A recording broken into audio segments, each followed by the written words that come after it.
Welcome to USA Global TV and Radio, where our mission is to provide education, entertainment, hope, and inspiration. USA Global TV and Radio connects you with experts and audiences all around the world every single day to help you succeed in business and to live a richer life. Visit us at usaglobaltv.com to learn about career and life-changing training and mentoring programs like the Listening Mentor. Subscribe to our newsletter to stay informed about our special programs and offers. Discover how you can become a guest on one of our shows or a host or producer of a USA Global TV and Radio show of your very own. That's USA Global TV and Radio, where the doctor is always in.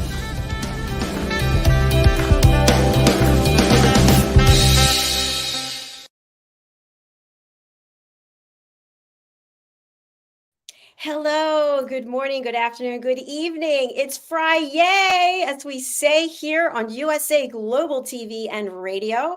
I'm Dr. JACALYN KERBECK, and our show today is The Power of Etiquette and Manners. I just want to give a big shout out and hello to our new team member, Heather Joy Grant, who is behind the scenes, pulling all the bells and whistles and making the production happen. Welcome to our team. Our topic today is etiquette and manners. We're going to be looking at the definition as well as etiquette and manners at trade shows. Wow, I've seen some really horrific things happen at trade shows that people are not minding their P's and Q's. So joining me is the expert in this field, and we have an outstanding guest, very good friend who will also join us. Let's welcome from the British School of Excellence, it's Mr. Philip Sykes. Welcome. Happy Friday, Dr. JACALYN, and everyone out there listening to us. A very, very, very warm welcome wherever you are in the world. And yeah, this week has shot past, hasn't it? It definitely has. And yeah, I just want to say, Heather Joy, sorry, I hit the button. I was getting into old habits of putting Philip up and you were doing it. So Philip, I would love for you to share with us the nature and the mission that you have at the British School of Excellence. You've had so many people come through your Train the Trainer program and come to our platform and join our team. So I honor you and I thank you. Tell us what it is you're doing there at your school. Thank you for that question. For those of you out there, the British School of Excellence is as far away from a finishing school as you can possibly think. Having said that, I will contradict myself. It is about polish, it is about excellence, it is about the power of etiquette and manners and our emotional intelligence. But here at our organization, it really does give you those quintessential tools to put your best foot forward. And we look at this in broad strokes. We look at this as, how do you want to show up consistently as a human being? In other words, we build confidence, we change lives. We are in the business of developing and creating and giving people the tools, those quintessential tools, in a way that you can change your life and turn your life in whatever direction you want. And hopefully it's for the better. But it's like everything in life. If you have always done what you've always done, you're always going to do what you've always done. And so at our organization, we really do deliver material that you can practically put into practice right off the back of any of our coaching programs and put your best foot forward. But it really boils down to you as an individual. And we start from as young as 6 years old, and we go through the youth, through the teenagers, the young adults, and we go into 20, 30, 40, and the oldest person that's walked through the door here at the British School of Excellence was 78 years old. And we do, as Dr. JACALYN said, get to work with the most incredible people from all over the world. And just yesterday, I was in London working with an amazing woman all the way from Greece living in Romania, a CEO of a big bank out of Romania.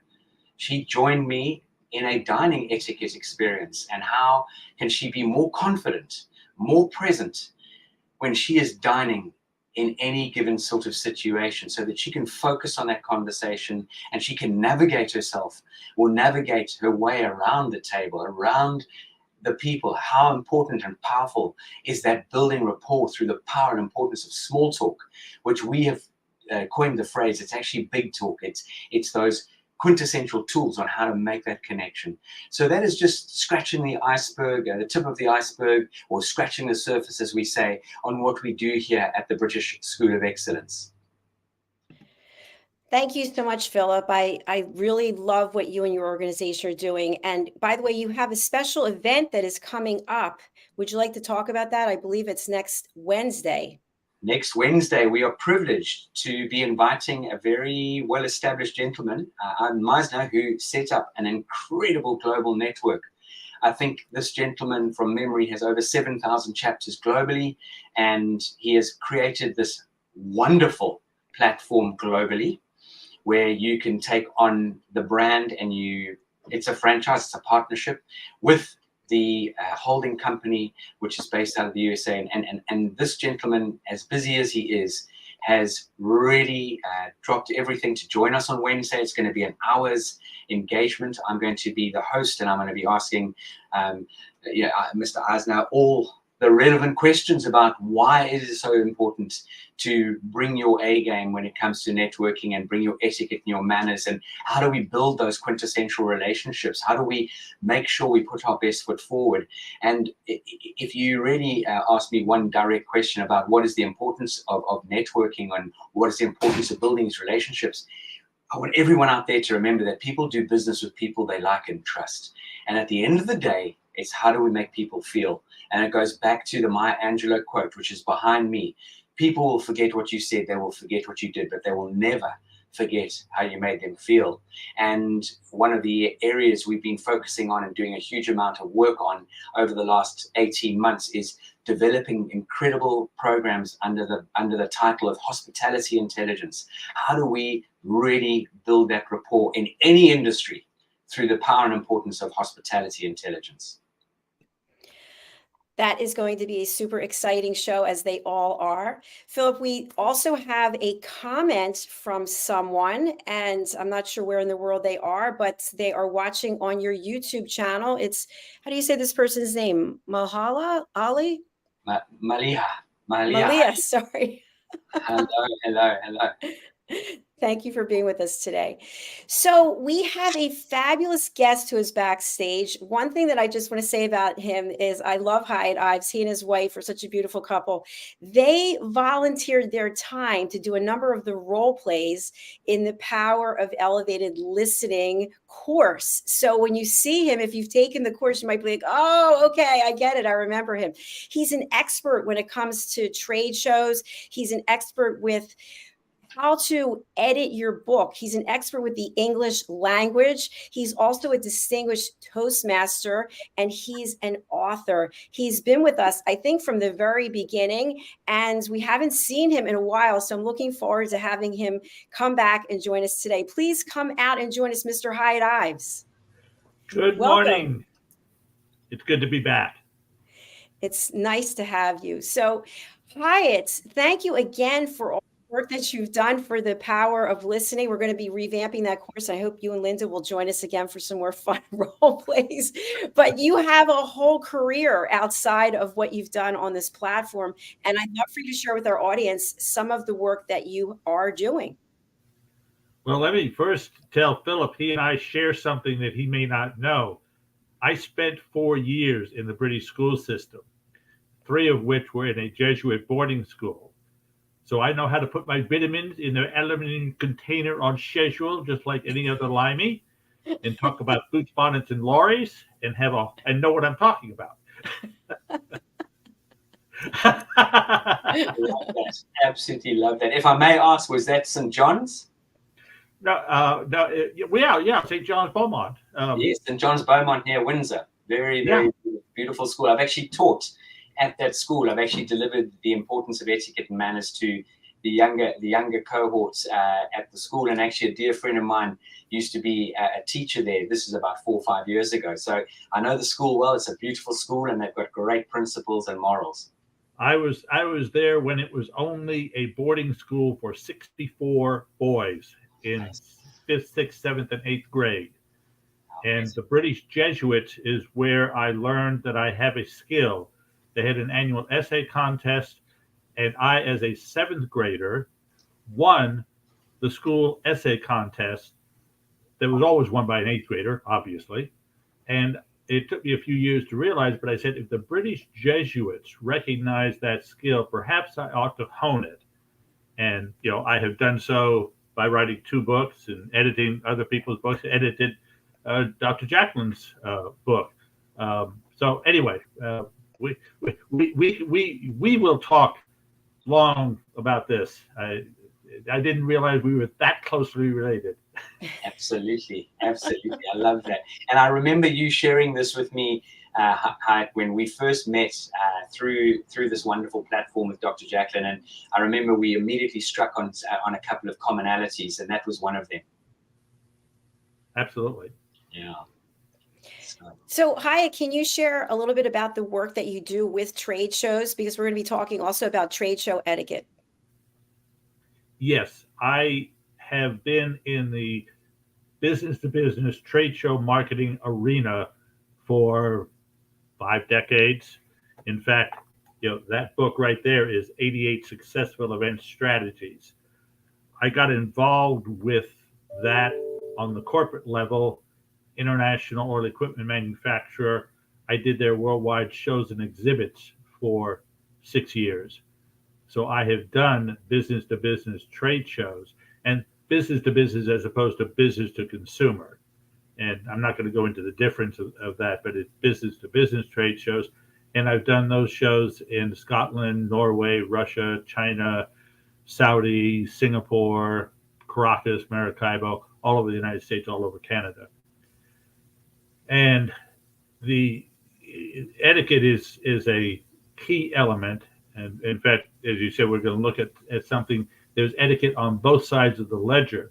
Etiquette for those that are exhibiting, that have a booth at the show, and etiquette for the delegates, or quote unquote rogue delegates at a trade show. Thank you, Hiett. And I believe we have a clip from YouTube that we would like to share. I can go ahead and put that up. Yeah, let me set it up. This is, okay. As I said, I work with exhibiting companies, but I also work with people that go to a trade show with the intent of selling their services to exhibiting companies. Okay. Thanks for sharing that. Let me go ahead and share this video. Let's take a look at this.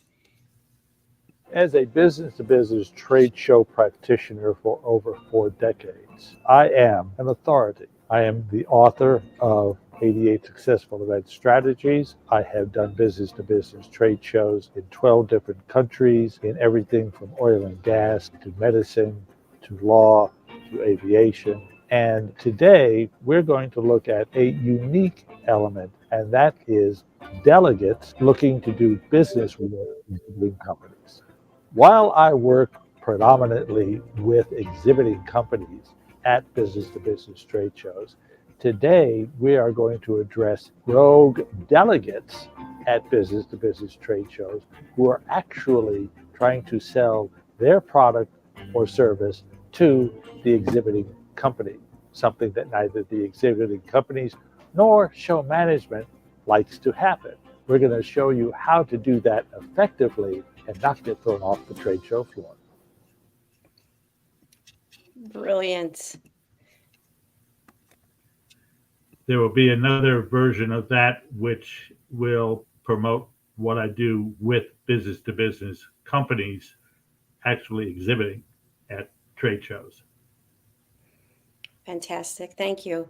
Philip, I have a question for you. In the courses that you offer, which one would you say would be mostly aligned with trade show etiquette? Because I'm sure that there's etiquette and manners that really permeates through regardless of the industry.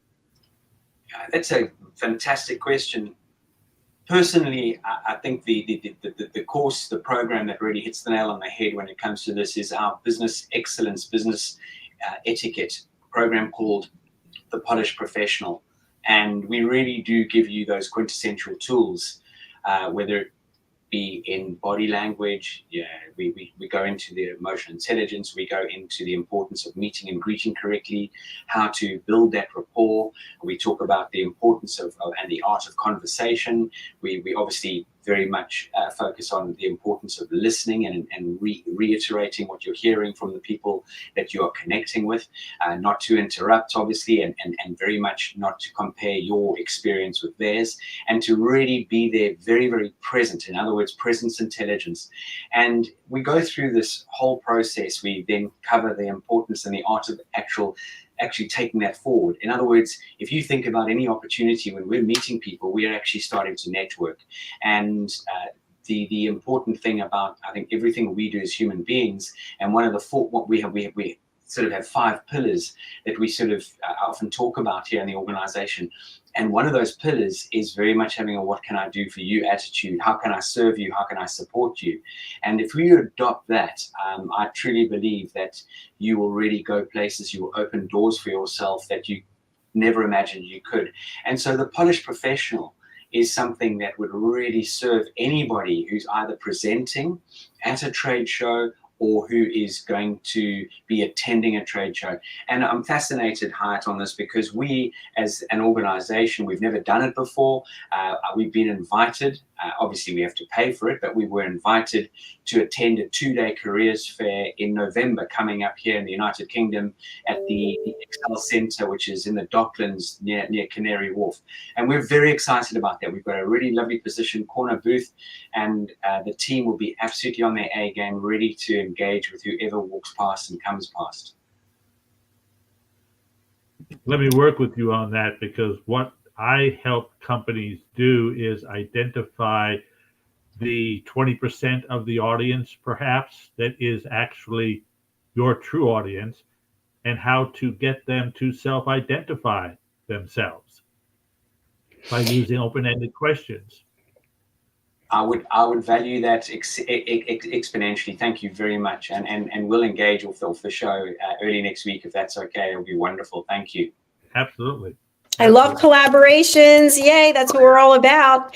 Hiett, a question I have for you. When I was in my corporate career, we would have an opportunity to select 1 or 2 conventions, trade shows that we would go to. And of course, being in sales, I would want to see the list of attendees to see if any of them were on my account list. And then are any of them the target clients that I'd like to literally harass and follow around so I could give them my business card. And that's not proper etiquette, is it? No. But it goes on all the time.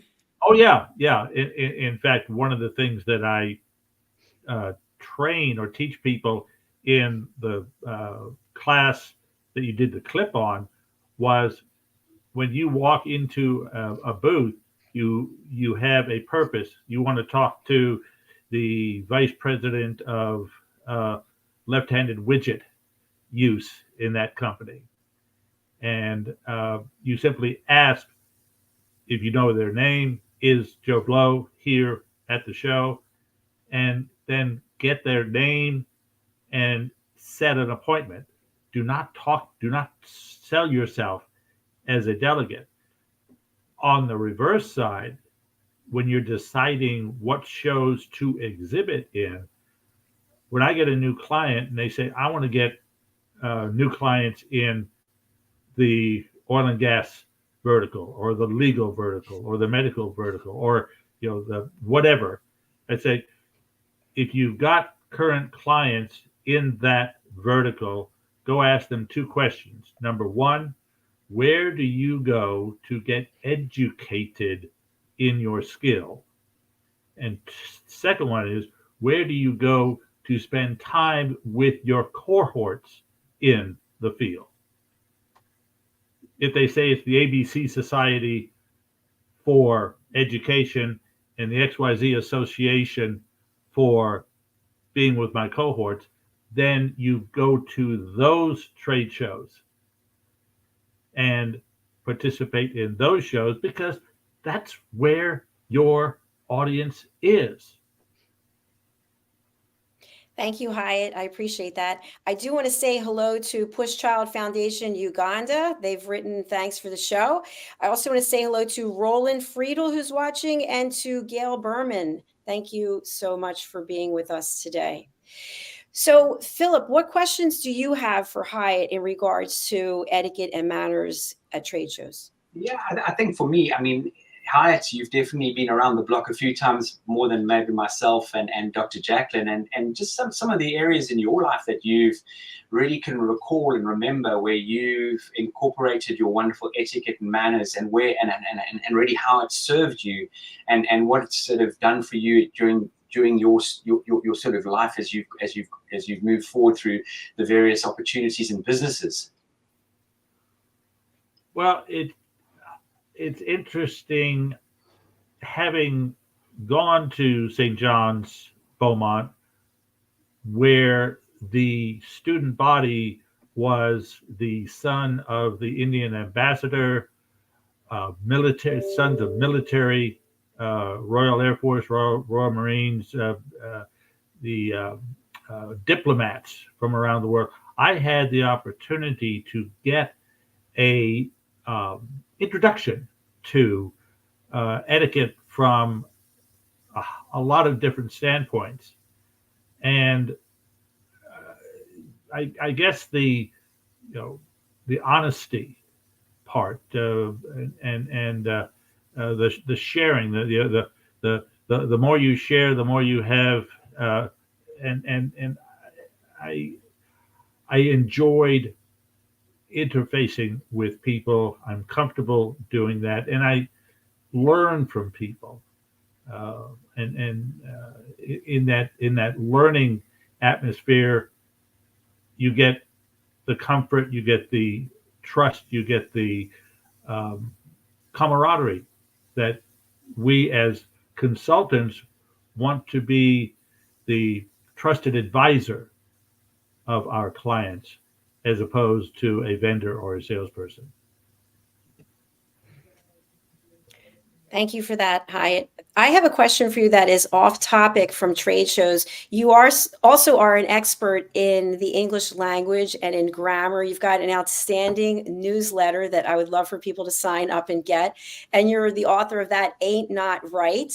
And so when it comes to etiquette and manners, what about the use of the English language and in speaking and writing? What can you share there? Oh. Let me count the ways. Woo, that's loaded. It's sad that the English language has gone the way it has. I will use my own daughter as an example. When she was in high school and college, she started to let her four-letter words became adjectives and adverbs that didn't belong. And I said, you're going to have to be talking to people, that are hiring you, that are older and have come from a different background, and it would behoove you to remember that. And unfortunately, it didn't stick. She's very articulate and she's very successful in what she does, but the English language has become the American language.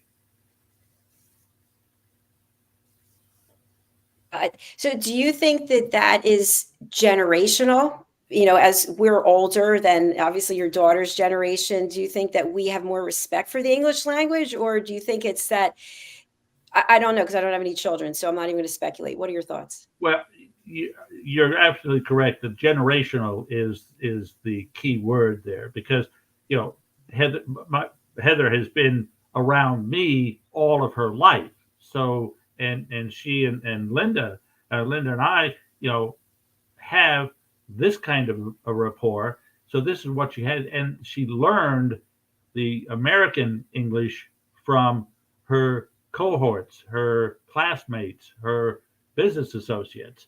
In fact, when she was working at the major convention center here, I was at a show. I went up to her office. She was on the phone. her boss, the vice president of the operations office, was a couple of doors down, went in, was talking with her, and I was bemoaning to her that this was one of the Achilles heels that Heather had, and her boss said, "Don't worry about it. It'll pass, or it's not real big." Well, Heather came in and said to us, "What the blank's going on here?" I mean, it frustrates me, but unfortunately, it has become the norm. It's not the exception anymore. It's the norm, and that's what scares me. In that the new generational watermark is a whole lot lower than what you and Philip and I work by. Yeah, I appreciate that. And I think that there's also a difference, there are different nuances between American English and the British English. And I love the way the British people speak. And I always think to myself, I sound like an American. It just sounds so tacky compared to how the British speak. Philip, what do you think the difference is there? It's a great question, and I mean, this is a big, deep subject. One of the things we focus on heavily at our organization is polished language skills, as well as incorporating words that fall under what one would call a luxury lexicon, and really help you elevate yourself. And I don't mean by talking in huge, long words and trying to come across as a clever clogs, not on any level. I think that diminishes you quite a lot in certain environments. I mean, obviously, if you go to a convention where it's all medical teams and you talk in medical speak, then they'd understand you. But for anyone who tries to sort of push themselves out there to be a little bit more dynamic or cleverer than they actually are by using these big words that people don't connect on, it is going to throw you a curveball, and actually it can really detract from having a great wonderful conversation. The British in general, there is, yes, I appreciate what you're saying, but here again in the United Kingdom, we've also lost the way, and that's what makes this world so colorful. Yes, you've got American English, you spell things slightly differently, so certain things we do, but here in the UK, we still have a disconnect where people are not pronunciating and enunciating correctly. So for example, would you like a glass of water? Well, water is spelled with a T and not water, and things like that. And I think, again, we can really pick holes into this. Is so many of the world today, you ask them how are you today? And they say, I'm good. Well, that doesn't make any sense. What are you good at? In other words, I'm very well, thank you. I am fine, thank you. Those have been lost along the way, and the nice to meet you. So if you've never met someone, how do you know it's nice to meet that person? I appreciate that it is a nice way of making maybe potentially someone feel. However, if you want to go back to the old school way, if I was meeting Hiett for the first time, I'd go, Philip, how do you do? And he'd go, Hiett, how do you do? And then we might go into, how was your journey here? But that might come across as pompous. But again, it's the way you say it. And again, when it comes to language and the English language or any spoken language, 7% of our communication is that on how we connect with each other. 55% is our body language, what we wear, how do we incorporate our body language, and that 38% tonality. So you can just see with some of the statistics and what I'm sharing, this is a big topic and a big subject. Another area that I think I know we fall down is, Dr. JACALYN, you enjoy a cup of coffee, right? I don't drink coffee. I don't drink caffeine, but let's say you go to your local juice bar. Do you enjoy a fresh juice, for example? No, that's okay. I love my water. Okay, so let's say you go and you forgot your water bottle at home, but you need to quench your thirst, and you walk into a convenience store and you say, "May I have a bottle of that water, please?" "No problem at all, ma'am. Here it is." Well, why was it a problem in the first place? This word of "no problem," it doesn't make any sense. So again, we really are losing our way and our direction. What we're talking and what we're saying are completely different scenarios, and it doesn't make any sense. It really and truly doesn't. And again, what can we blame this on? I think it's a fast-paced life now. There's this abbreviated text we're using. CU, is there a C and a U? And it's just everything is being condensed into boom, boom, boom. And we've lost that art of communicating with that gorgeous finesse, flair, and elegance. And that's really where there's a massive disconnect. I appreciate everything that you shared, and I agree. I also think when we ask someone, how are you? Have you ever noticed people they keep walking or they ask you how you're doing and you're about to respond and they're already gone.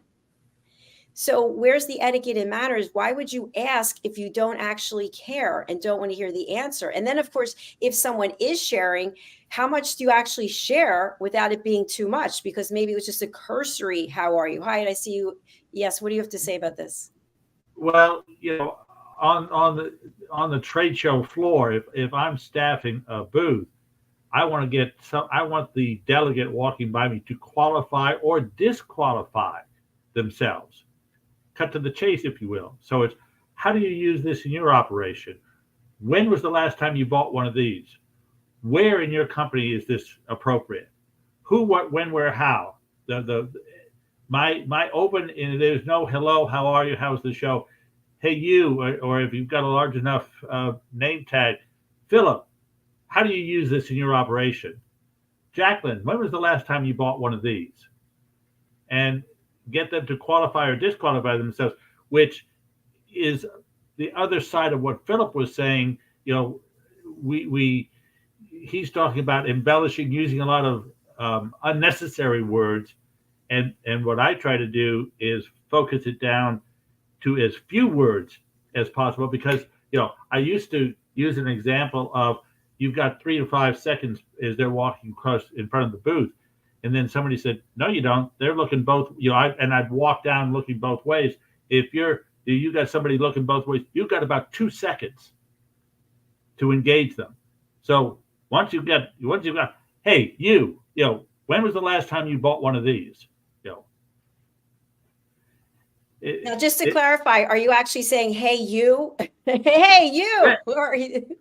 To be very honest with you, as you can tell, I'm very outgoing and vivacious, and in the right circumstances, yeah, I have actually done that. If the atmosphere is such that, and everybody's joking, hey, how do you? In fact, I was with one client that the second or third question was somebody, they say, you're actually telling them they're dirty. And I said, yeah, pretty much. And he said, you need to just ask somebody, are you dirty? This isn't what it was, but it was along that line. And, the next person will be, hey, you, are you dirty? It's all a matter of the time and the place and the circumstance. Getting their attention. Yeah. So when it comes to etiquette and manners, I'm going to go over to Philip and then Hiett. I'd love to have you weigh in on this as we're coming towards the end of our program. How much information is too much information? If you are engaging with me and you're asking me how I'm doing, I just lost my mother, and I could go on and on and on. And you might be thinking, I'm trying to be courteous. I want to know how you're doing, but I don't actually have 25 minutes to hear about this. So what's a good way to frame that up so that you can be genuine, but at the same time, you have something that you need to do. You have a place to be. Philip, you want to address that? Yeah, I'll start addressing that. Dr. JACALYN, you and I have been on a similar journey over the last year, let's say, in certain areas. And just for example, yesterday I mentioned I worked with this incredible woman with a dining etiquette scenario, and she had mentioned some illness that she had been recovering from, and she'd mentioned losing parents and things like that, because she wanted to share something in order so we could connect more on a more dynamic level and work on certain aspects of the program. But having said that, I think we need to be, without sounding like you're telling porky pies, but just learn to be economical with the truth. And I think that's very important. I'm not saying for one moment that you need to tell a fib or a lie, not at all. But just be economical with the truth. And I think that's where the platinum rule is really a very powerful tool that we elaborate on and we dig deep into on all our coaching programs. Is the platinum rules about the other person and how does that other person like to be engaged and connected with. And when you adopted the platinum rule, you can really sort of I think steer the conversation or handle the conversation in a far more dynamic and professional way. And one thing I wouldn't do is start elaborating too much on what's been going on in my personal life, especially if I don't know that person. Because firstly, you want to elevate the conversation as best you can, and you wouldn't want to detract and making it about you and it being something that potentially brings tears and tears to your eyes and makes you emotional and upset. But every case, it's case by case. That's what I would say to that. And I'd love Hiett's input there, please. Yeah, set the stage. Too many times we call somebody out of the blue and start talking about what we want to talk about. I find myself saying, "Is this a good time? Do you have a minute?" And I've seen, you could hear it in their voice, and yeah. Or no, I don't. Fine, when would be a good time to call back?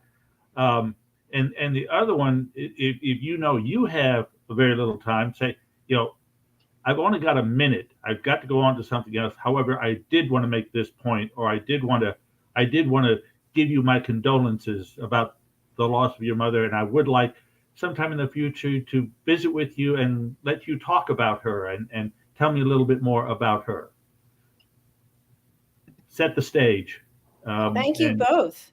Yeah, they were great answers. Thank you very much. I hope that helps somebody out there. Dr. Jacqueline, I know you're going to be leaving us shortly, but just before you shoot off, and that goes back. I love your examples there and guidance. But again, it goes back to that power and importance of listening, checking in with people, and making sure it's relevant, it's appropriate, and then dealing with it accordingly and utilizing that platinum rule. And it's just the guidance Hiett you gave was absolutely superb. Yes, my thanks to both of you. I really learned a lot from this show, and as always. So I will be dropping off. Philip, I leave it in your good hands to close out the show. Hiett, thank you for being here. Heather Joy, rocking the production backstage. Thank you so much. You still got 3 minutes, Jacqueline. You still got 3 minutes. Give us your thoughts on etiquette. No, I don't actually, because we started a little late. So all right. I have to go. But thanks, everyone. Carry on. Here, I tried to put her on the spot, get something from her, and she was able to get out of it. Yeah, absolutely. On that occasion, she, as you know, she can talk till the cows come home too. So I think with the hard stop, we saved a moment there, Hiett. But Hiett, again, it's just so lovely to reconnect with you, and again, your background, your years of experience, and pearls of wisdom. Anyone out there who's listening to this particular show or is interested in finding out more, I mean, I would just suggest you reach out to Hiett at your earliest convenience. And Hiett, what would be wonderful for our radio listeners is, won't you just sort of explain to the radio listeners on how best to contact you and what type of individual would you like to reach out to or serve? My ideal client, if you will, is somebody that is doing business-to-business trade shows and wants to do them better. Maybe doing a local show now that wants to go regional, national, or international.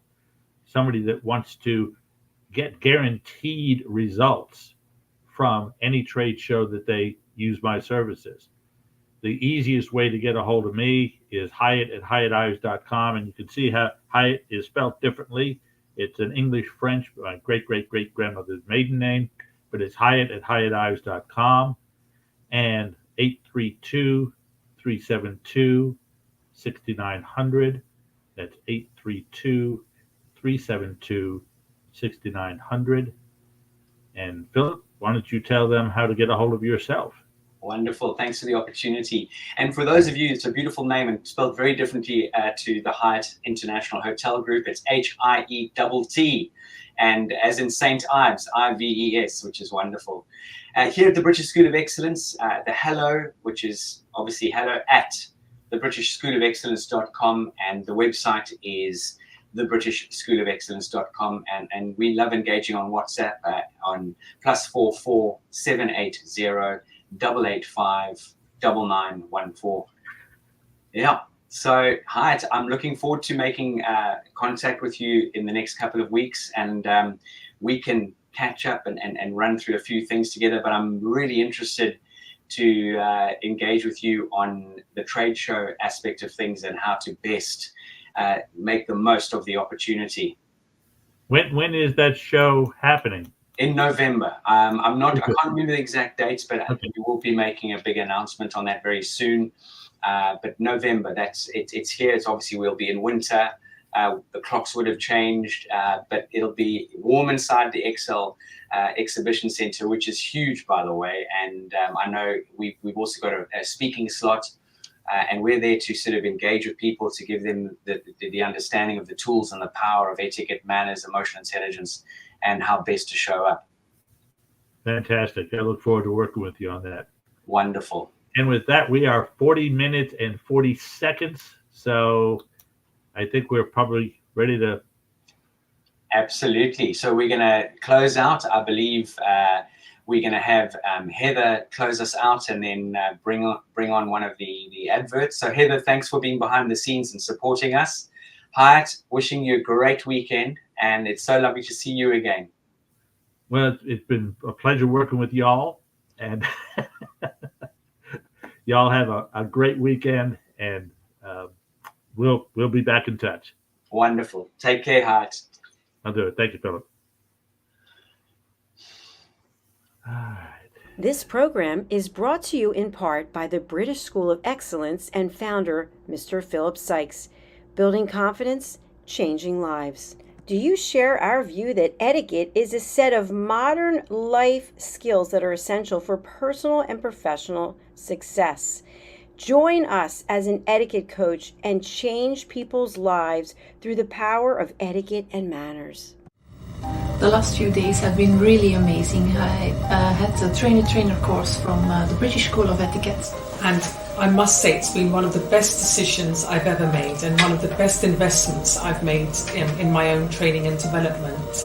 Now, words alone will not describe the transformation and the positive path that I have traveled with the British School of Etiquette.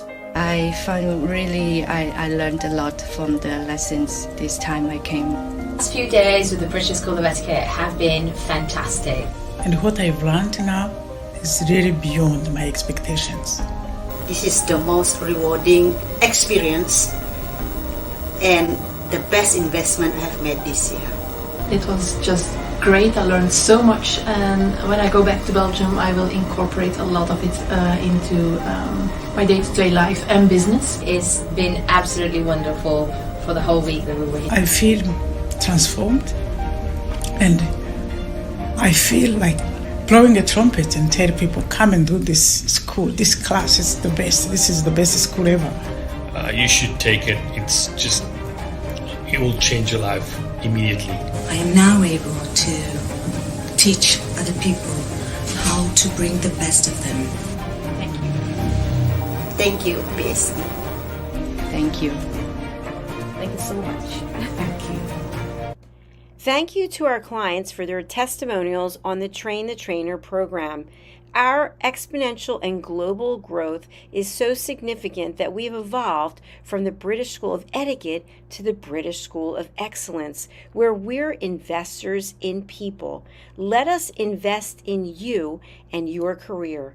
Contact us to become an etiquette coach. Go to thebritishschoolofexcellence.com.